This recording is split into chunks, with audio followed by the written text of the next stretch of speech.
Эки дос сүйлөшүп турушат. Алардын бири менин аялым же тыкан кийинбейт, же жакшылап таранбайт. Жүдөгөндөй болуп эле жүрөт. Ушундай экенин ага дайыма айтып эскертип турам. Бирок ага карабай жылдан жылга тескерисинче эле болуп баратат. Экинчиси ага жооп беретинде менин аялым ушундай акылдуу, жакшы кожойке. Анан дагы ал жылдан жылга дагы мыктуу болуп бараткандай. Мен ага ушундай экенин бат-баттан айтып турам дейт. Биздин ойлорубуз, сөздөрүбүз бизге кандай таасир этери жөнүндө ойлонуп көрдүңүз беле? Чынында алар бизге таасирин гана тийгизбестен биздин жашообузду да калыптандырат. Дагы маанилүү нерсе, кимдир бирөөгө орой мамиле жасап, капа кылчу сөздөрдү айтып, басынтып жатып, сиз ошол адамга эле эмес, өзүңүзгө да терс таасир тийгизесиз.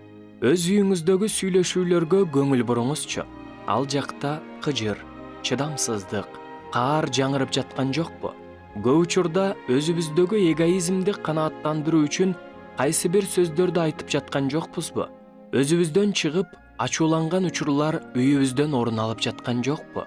Жакыныбыздын каталарын, күнөөлөрүн улам эстетип жаткан чыгарбыз.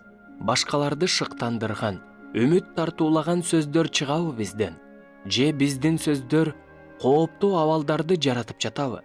Жетишет, токтот, болду дейм. Балким бул сөздөр көбүрөөк тааныштыр бизге. Көз ирмемге токтоп, ушул тууралуу ойлонсок, анда биздин сүйлөшүүлөрүбүз кайсы бир учурларда ушунчалык жагымсыз экенин, биздин сөздөрдө жакыныбызга болгон сүйүү жок экенин байкайбыз. Жакшы жакка өзгөрүш үчүн жөн гана аракет эле эмес, бизди толтура турган сүйүүнүн өзү, ошол инсан керек. Бирөөгө жакшы эмес сөздөрдү айтардын алдында терең ойлонгон туура болмок.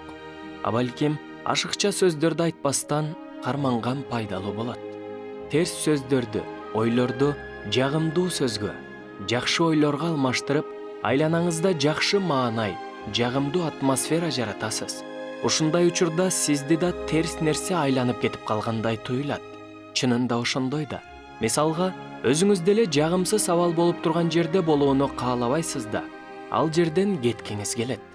Ошондуктан келиңиз, айланабызга кубаныч, сүйүү, кечирим деги эле жагымдуу нерселерди тартуулаганга аракет кылабыз. Жөн гана ойлорубузду, сөздөрүбүздү өзгөртүү менен жашообуздун өзгөрүлүшүнө чоң салым кошобуз.